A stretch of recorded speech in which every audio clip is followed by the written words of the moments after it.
నమస్కారం. ఒంగోలులో నెల్లూరు వాళ్ళు కొత్తగా ఒంగోలులో భూ కబ్జాలకు పాల్పడుతున్నారని వైసీపీ సమన్వయకర్త చుండూరు రవిబాబు ఘాటు వ్యాఖ్యలు చేయడం జరిగింది. ఈరోజు వైసీపీ కార్యాలయంలో ఏర్పాటు చేసిన సమావేశంలో ఆయన పలు అంశాలపై మాట్లాడారు. ప్రధానంగా నార్నే శ్రీహరి ఇతను కార్మిక నగర్లో అక్కడ ఉన్నటువంటి నిరుపేదల ఇళ్లు పడగొట్టడంలో కూడా కీలక పాత్ర పోషించారని, అదేవిధంగా రాజమాత టవర్స్కు సంబంధించి అక్కడ తనకి కూడా అగ్రిమెంట్ ఉందంటూ పేపర్లు చూపిస్తూ హడావిడి చేశాడని చుండూరు రవి ఆరోపించడం జరిగింది.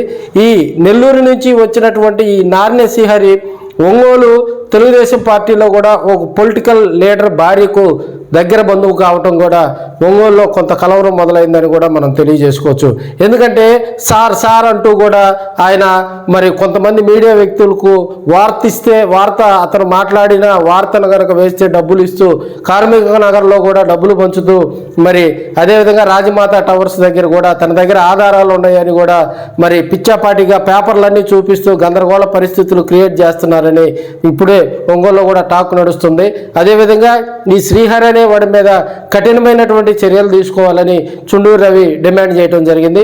ఒంగోలులో కొత్త తరం భూ కబ్జాలు అంటే సెటిల్మెంట్ భూ కబ్జాలు, ఎవరైనా తమ భూమి కబ్జాకు గురైందని వస్తే వాళ్ళని ఈ శ్రీహరి అనే వ్యక్తి చేత భూ సెటిల్మెంట్లు చేస్తున్నారని ఆరోపించడం జరిగింది. ఈ మధ్యకాలంలో ఒంగోలు సబ్ రిజిస్ట్రార్ పక్కన కూడా ఒక భూమి సెటిల్మెంట్ కూడా జరిగినట్టు వార్తలు వస్తున్నటువంటి తరుణంలో మరి రాజమాత టవర్స్ కార్మిక నగర్కి సంబంధించి అక్కడ భూ కబ్జాల్లో కూడా చక్రం తిప్పుతున్నటువంటి ఈ నార్నే శ్రీహరి అతను నెల్లూరు నుంచి వచ్చి ఎవరికి మరి ఇక్కడికి వచ్చి కొంతమంది వ్యక్తులతో కూడా మరి చుట్టరికం కల్పించుకొని గందరగోళాలు సృష్టిస్తున్నారని అతనిపై చర్యలు తీసుకోవాలని, అదేవిధంగా ఈ మంచి ప్రభుత్వాన్ని నమ్ముకొని ఎమ్మెల్యేలు ఇదేదో శాశ్వతంగా అధికారం అయినట్టు పేదల జోలికి వెళ్తూ ఉన్నారు.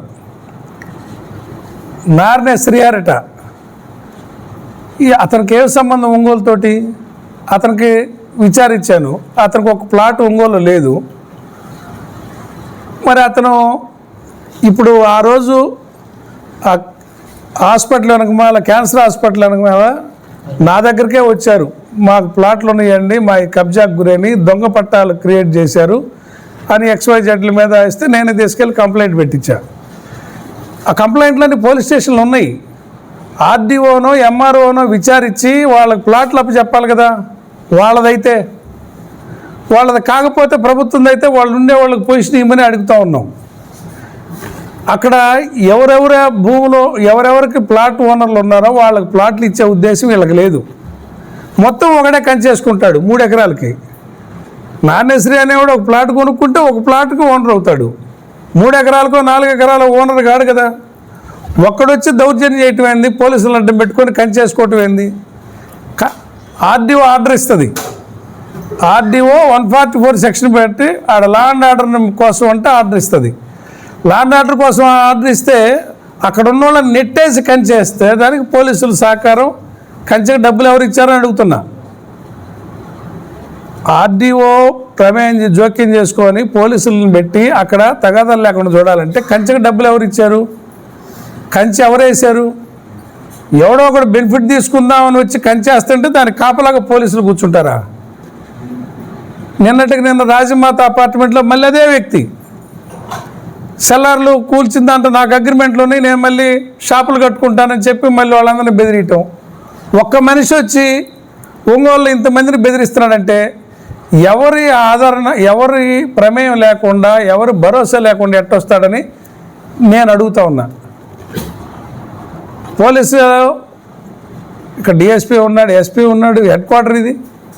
ఈ అల్లర్లన్నీ సోషల్ మీడియా ద్వారానో టీవీల ద్వారా ప్రెస్ ద్వారా తెలుస్తూ ఉంటాయి కదా. ఎందుకు ఈ రకంగా వదిలేశారు?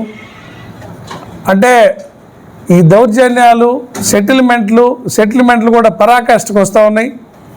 మీ దగ్గరకు వచ్చి గుట్టు చప్పుడుగా పరిష్కారం చేసుకుంటేనే కాకుండా బజార్ని బట్టి కూడా పరిష్కారం చేసుకునే ప్రకాష్ ఆర్ట్స్, ఇంకోటి ప్రైడ్ మీడియా అంటే వాళ్ళ కాడ తిరుగుతున్న కార్యకర్త అంటుంది. ప్రకాష్ ఆర్ట్స్ అనేది కార్పొరేట్ కంపెనీ. ఎవరో తెలీదు. నెల్లూరు జిల్లా అంట, ఇతను ఒంగోలుకి సంబంధం లేదు. అతను వచ్చి ఇక్కడ దౌర్జన్యాలు చేస్తున్నాడు, సెటిల్మెంట్లు చేస్తున్నాడు. కొన్ని సెటిల్మెంట్లు గుట్టుచప్పుడుగా జరిగిపోతున్నాయి. బజార్ను బడి మరీ సెటిల్మెంట్లు ఈ ప్రజలకు ఇబ్బంది పెట్టే విధంగా ఉంది. ఇది మంచి పద్ధతి కాదని అందరికీ చెప్తూ ఎమ్మెల్యే గారిని కూడా ఈ పద్ధతి కొనసాగించొద్దని, ఇటువంటి నియంత్రించమని మీ ద్వారా తెలియజేస్తున్నాం.